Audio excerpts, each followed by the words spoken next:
नमस्कार दोस्तों, बोर्ड परीक्षा यूट्यूब चैनल में आपका हार्दिक स्वागत है।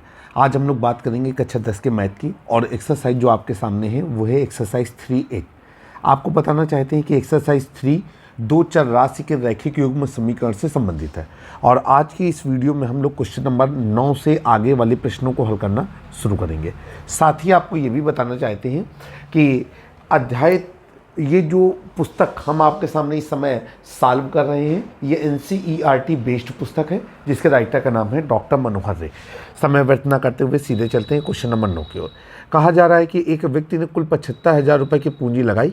इसका 12% इसका एक भाग 12% वार्षिक ब्याज की दर से और शेष भाग 10% वार्षिक ब्याज की दर से ब्याज दिया गया। यदि उसे कुल वार्षिक ब्याज 8300 रुपये मिले तो ज्ञात कीजिए कि प्रत्येक दर पर उसने कितना रुपए लगाया था। तो भाई दो चर राशि के रैखिक समीकरण है, हम जो भी काम करेंगे वो दो चर राशि के अधीन करेंगे। तो यहाँ पर मान लेंगे 12% वार्षिक ब्याज की दर से x रुपये और 10% वार्षिक ब्याज की दर से y रुपये उधार दिया गया है। तो यहाँ पर नोट डाउन करेंगे, माना 12% वार्षिक ब्याज की दर से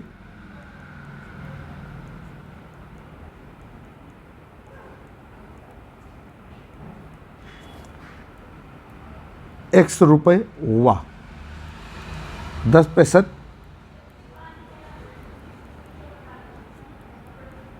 वार्षिक ब्याज दर से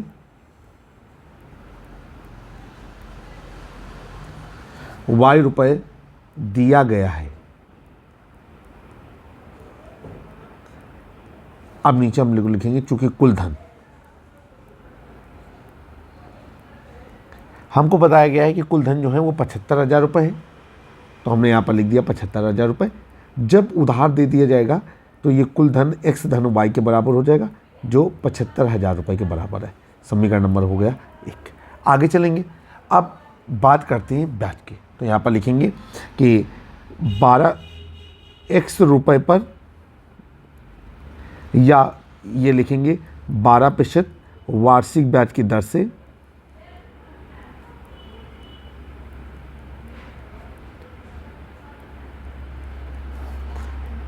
x रुपये का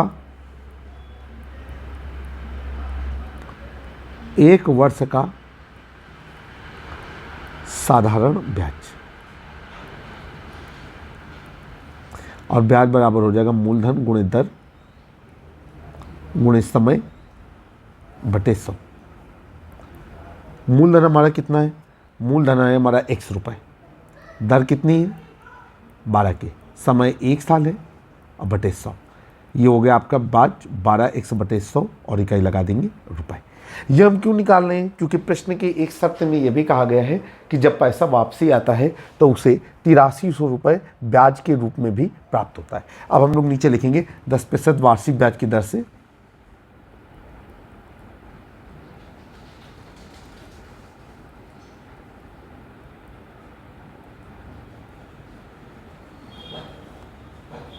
y रुपये का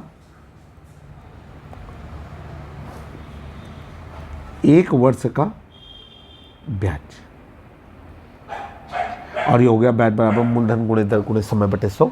मूलधन आपकी बार y रुपये है, दर है आपकी 10 की और समय 1 साल का है और बटे 100। तो ये हो जाएगा आपका y बटा 100 और इकाई क्या लगा दिया रुपये। अब हम लोग नीचे चलेंगे सवाल को आगे हल करने के लिए। देखिए क्या करना है हमको, यहाँ पर हम नीचे लिखेंगे कुल ब्याज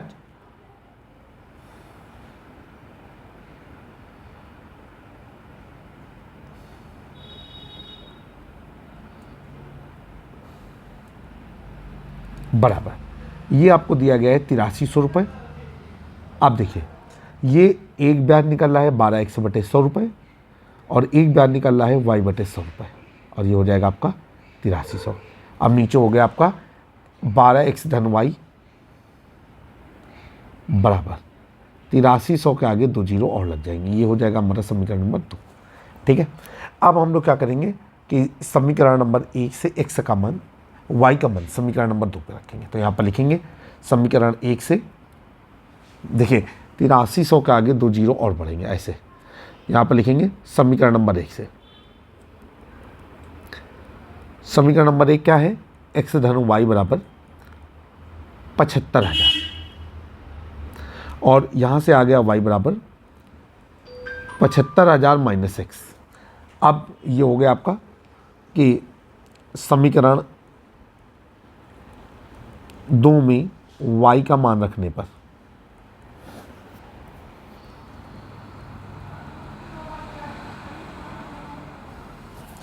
ये हो गया आपका 12x धन y बराबर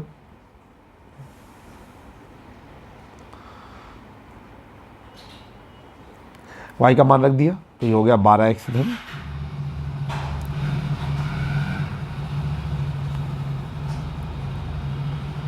आई होप कि सवाल को आप इंजॉय कर रहे हैं। यहाँ पर हो गया आपका 11x बराबर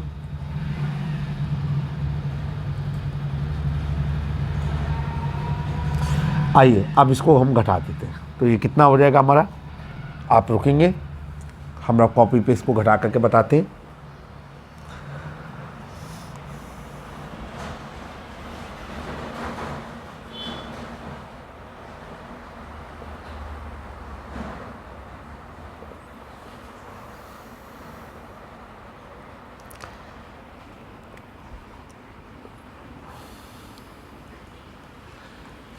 $7,55,000 और x बराबर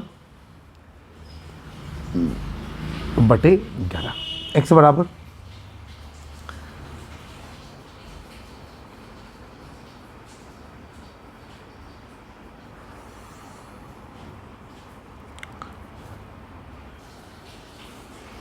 देखिए दोस्तों, एक पॉइंट पे आंशिक गड़बड़ी हो रही थी, उसे आप सुधार लीजिए और ये हो जाएगा आपका, यहाँ 10 रह गया तो ये हो जाएगा 10y/100। फिर नीचे हो जाएगा ये 10y कुछ इस तरीके से और ये हो जाएगा आपका 10y। इसके बाद समीकरण नंबर 1 से हमने y का मान कैलकुलेट कर लिया और समीकरण नंबर 1 से 2 में y का मान रखने पर, अब जब समीकरण नंबर 2 में y का मान रखेंगे तो यहाँ पर ये हमारा 10y भी है तो एक जीरो हमारा इसमें बढ़ गया और साथ में ये क्या हो जाएगा आपका माइनस का 10x हो जाएगा। ये मैं इस तरीके से रिप्रेजेंट कर रहा हूँ। अब नीचे हो जाएगा आपका हमारा घटने के बाद, ये लाइन को हम एडिट ही कर लें तो कुछ ज़्यादा बेहतर रहेगा। तो इस लाइन को हमने एडिट करने के बारे में सोचा, थोड़ा विचार किया और ये कुछ इस तरीके से हो गया 10y। ठीक है, गलती से वो रह गया था, हमने उसको वापस कवर करने की कोशिश की है। और ये यहाँ पर क्या हो गया आपका, नीचे हो गया आपका 12x + 10 और ये आ जाएगा 75 के आगे 1 2 3 0 और माइनस x बराबर 1 2। ठीक है, अभी हो गया आपका 12x + 75 4 माइनस 10x बराबर।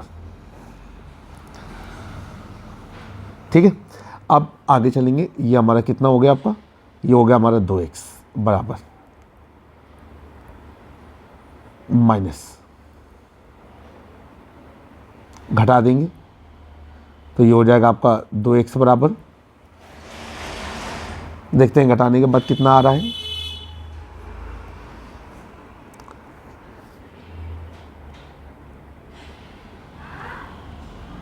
तेरह में 5 गया तो हो गया आपका 8 और x बराबर हो गया आपका 80,000/2। x बराबर 2 चौको 8 और ये हो गया हमारा 40,000। ठीक, अब नीचे लिखेंगे x का मान समीकरण 1 में रखने पर।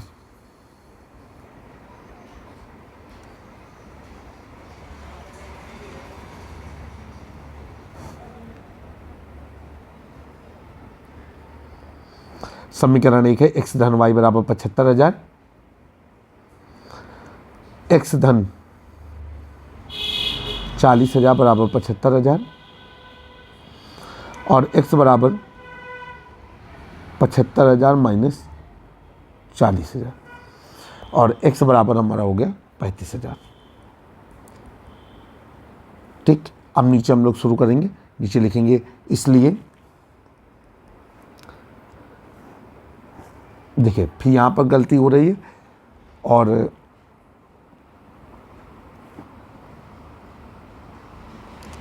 ये y बराबर आ रहा है, इसलिए 12% वार्षिक ब्याज की दर से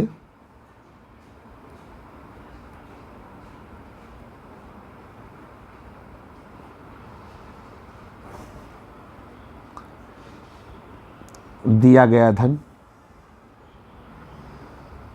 बराबर x रुपये बराबर 40,000 रुपये और 10% वार्षिक ब्याज की दर से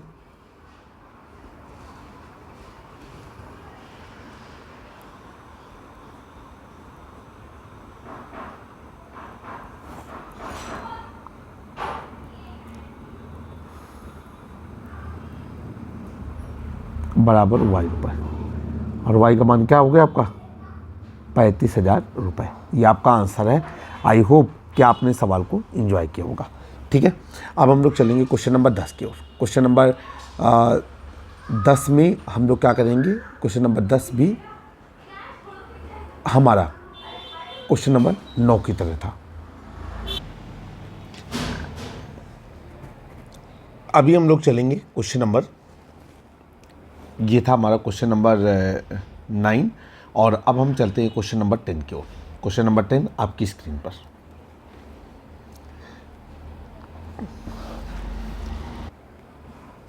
आपको एक बार और याद दिलाना चाहते हैं कि हम जो पुस्तक पढ़ रहे हैं वो डॉक्टर मनोहर पब्लिकेशन की बुक है जो NCERT के करंट सिलेबस के अनुसार बनाई गई है। कहा जा रहा है कि एक व्यापारी ने बैंक से 5,000 रुपयों में से कुछ रुपए 12% वार्षिक ब्याज की दर से और शेष 15% वार्षिक ब्याज की दर से उधार लिए। 2 वर्ष के पश्चात उसको कुल 6,320 रुपये देने पड़े। ज्ञात कीजिए कि व्यापारी ने प्रत्येक दर से कितना रुपया उधार लिया था।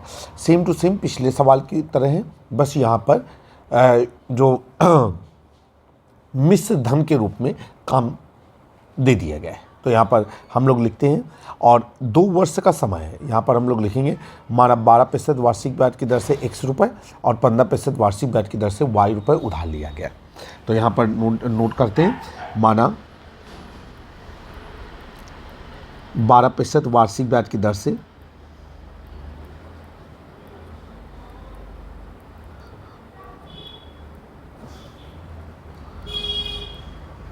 x रुपये व 15% वार्षिक ब्याज की दर से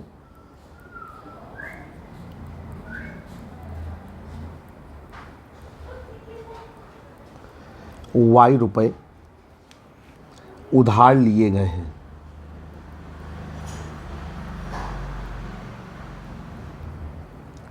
ठीक है, अब हम लोग चलते हैं नीचे। यहाँ पर लिखेंगे चूंकि कुल धन बराबर, और कुल धन कितना है हमारा 5,000 रुपये, तो ये हो जाएगा 5,000 रुपये और ये कुल धन x और y के योगफल के बराबर होगा। तो ये हो जाएगा x धन y बराबर हमारा आ गया 5,000। समीकरण नंबर हो गया 1। अब देखिए यहाँ पर हम लोग निकालेंगे कि 12% वार्षिक ब्याज की दर से, ठीक है, 2 वर्ष का साधारण ब्याज। तो यहाँ पर नोट डाउन करेंगे, लिखेंगे 12% वार्षिक ब्याज की दर से 12% वार्षिक ब्याज की दर से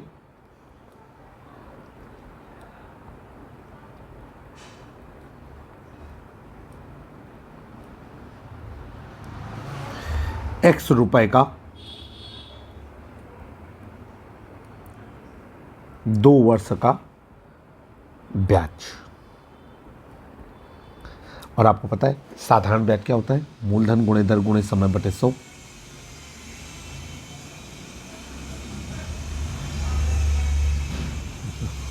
मूलधन कितना है, मूलधन है हमारा 100 रुपये, दर कितनी है 12%, समय है 2 साल का और बटे 100।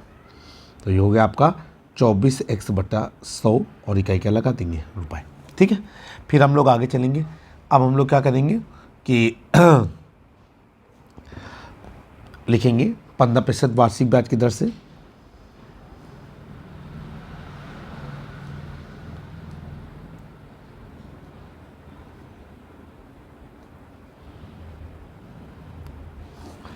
y रुपए का 2 वर्ष का ब्याज, y रुपए का 2 वर्ष का ब्याज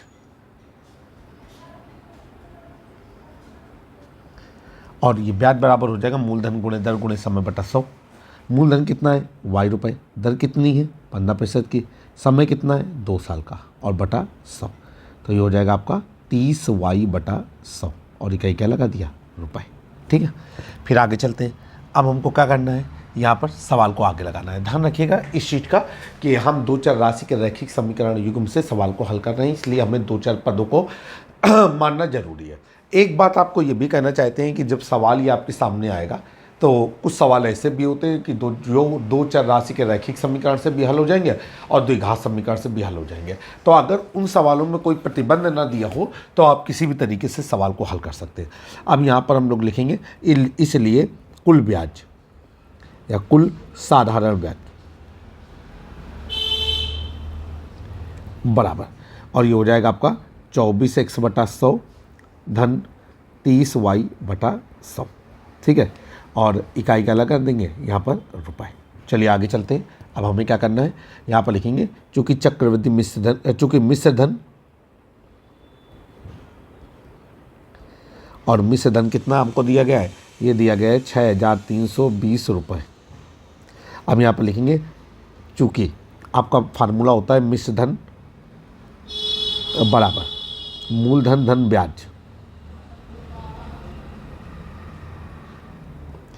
और ये मिश्र धन हो गया आपका 6,320, मूलधन हो गया आपका 5,000 धन ब्याज, और ये हो जाएगा ब्याज बराबर 6,320 माइनस 5,000, और ये हो गया आपका 1,320 रुपये। इसलिए उधर हम लोग कितना ब्याज निकाल रहे हैं, 24x/100 धन 30y/100 बराबर 1,320। अब आगे चलेंगे हम लोग, यहाँ पर क्या हो जाएगा, ये हो जाएगा आपका 24x धन 30y बराबर 1,320 में 100 का गुणा होगा तो 1,32,000 ये पहुँच जाएगा, और ये कहलाएगा समीकरण नंबर 2। अब यहाँ पर लिखेंगे समीकरण नंबर 1, तो समीकरण नंबर 1 है x धन y बराबर 5,000। समीकरण नंबर 1 से x या y इनमें से किसी एक का मान कैलकुलेट करेंगे। तो यहाँ पर लिखेंगे समीकरण नंबर 1 से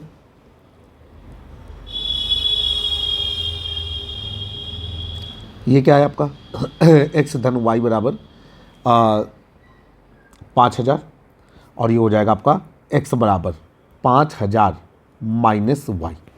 x का मान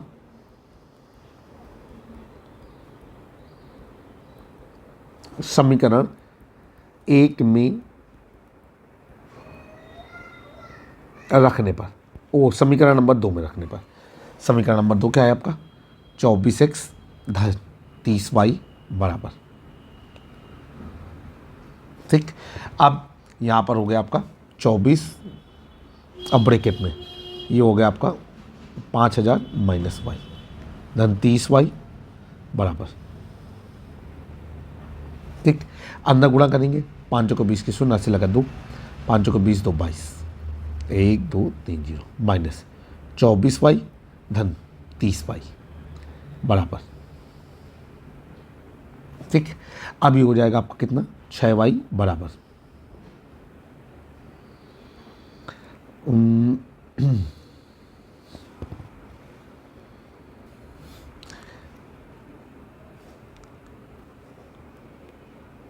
यहाँ हम गुणे को एडजस्ट करेंगे, 5 को 20 के 0 80 लगा 2, और 5 दूनी 10 और 2 12। इसके बाद कितने जीरो आ जाएंगे, 3 जीरो। ठीक है, और फिर से एक बार देखेंगे, ये हो जाएगा 5 को 20 के 0 हासिल लगा 2, गुणा गड़बड़ हो रहा है, यहाँ पर फिर से गुणा करेंगे तो ये 3 जीरो, तो ये 5 को 20 के 0 ऐसे लगा 2, 5 दूनी 10 2 12, अभी ठीक है। ठीक है, अभी हो जाएगा 6y बराबर माइनस, अब इसको घटाते हैं तो 6y बराबर 0 0 0। ठीक है, और 2 में 0 गया तो 2, फिर से एक बार देखते हैं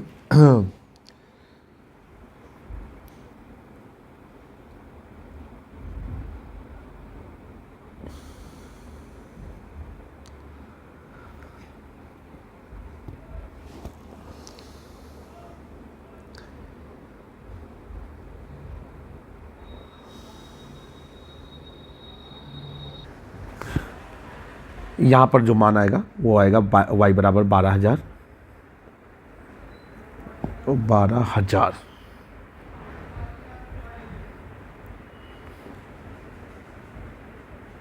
बटे 6।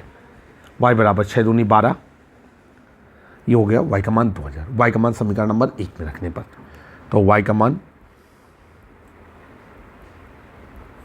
समीकरण 1 में रखने पर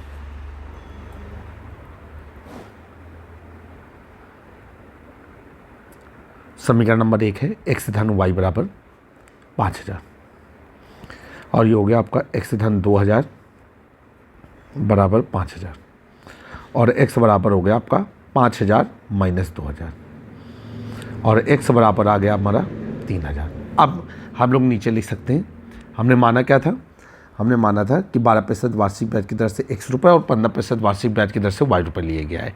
तो यहाँ पर लिखेंगे इसलिए 12% वार्षिक ब्याज की दर से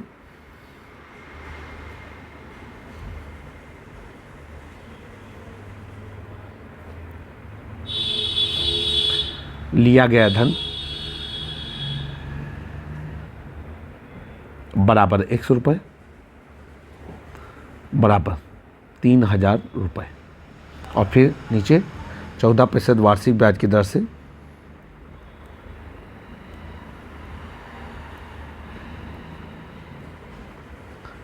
लिया गया धन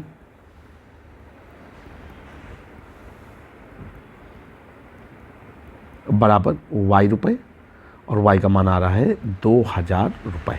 आपका आंसर आ गया। आप इबारत में आंसर को मेंटेन कर सकते हैं। ये था आपका आंसर, और इस तरीके से आपने क्वेश्चन नंबर 10 को सफलतापूर्वक समाप्त कर लिया। अब हम लोग चलते हैं क्वेश्चन नंबर 11 की ओर। क्वेश्चन नंबर 11 को सॉल्व करेंगे। तो यहाँ पर हम लोगों ने लिखा क्वेश्चन नंबर 11 क्या कह रहा है, जरा समझते हैं। कह रहे हैं कि मीना ने 2000 रुपये निकालने के लिए मीरा बैंक गई। खजांची से उसने 50 रुपये और 100 रुपये के नोट देने के लिए कहा। मीना ने कुल 25 नोट प्राप्त किए। उसने 50 रुपये और 100 रुपये के कितने नोट प्राप्त किए। बहुत आसान सवाल है। हम यहाँ पर लिखेंगे माना 50 रुपये के नोटों की संख्या x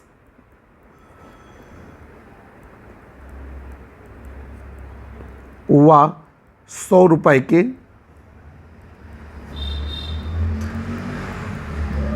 नोटों की संख्या y है। अब नीचे लिखेंगे प्रश्नानुसार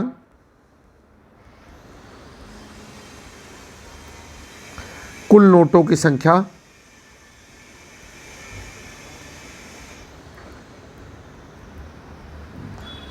बराबर, और कुल नोटों की संख्या कितनी है 25। तो ये हो जाएगा आपका x धन y बराबर 25, समीकरण नंबर 1। अब यहाँ पर लिखेंगे कि 50 रुपये के x नोटों का मूल्य,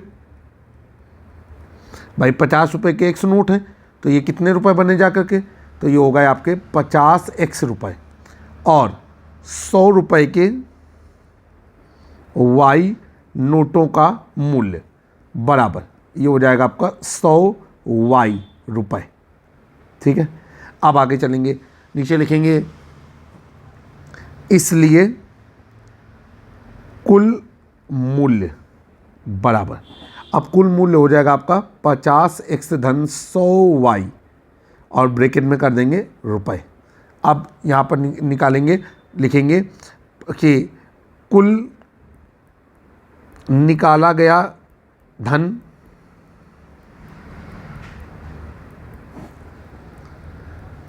बराबर 2000 रुपये, और मीरा ने कहा है कि 50 रुपये और 100 रुपये के नोट दीजिए, तो यही 50 और 100 रुपये के नोट 2000 रुपये के बराबर है।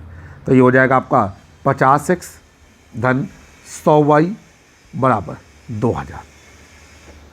ठीक है, अब नीचे हम लोग चलेंगे। नीचे हम लोग क्या लिख सकते हैं, हम यहाँ से कॉमन ले लेंगे, कितना 50, और ये हो जाएगा आपका x धन 2y बराबर 2000, और x धन 2y बराबर 2000 बटे 50। नीचे चलेंगे, x धन 2y बराबर 5 को 20 40। समीकरण नंबर हो गया आपका 2। अब समीकरण 1 व समीकरण नंबर 2 से। समीकरण नंबर 1 क्या है? ये है x धन y बराबर 25। समीकरण नंबर 2 x धन 2y बराबर 40। अब ये हो जाएगा आपका घटाने पर, ये माइनस माइनस माइनस ये कैंसिल हो गया और ये हो गया आपका माइनस y बराबर माइनस का 15, ये और ये कैंसिल, y बराबर हो गया आपका 15। आगे चलेंगे, यहाँ पर लिखेंगे y का मान आप किसी भी समीकरण में रख सकते हैं। आपने लिखा y का मान समीकरण 1 में रखने पर,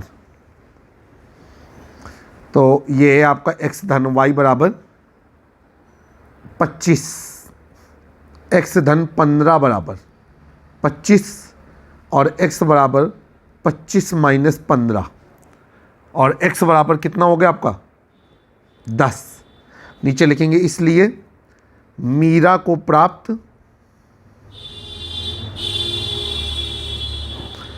50 रुपए के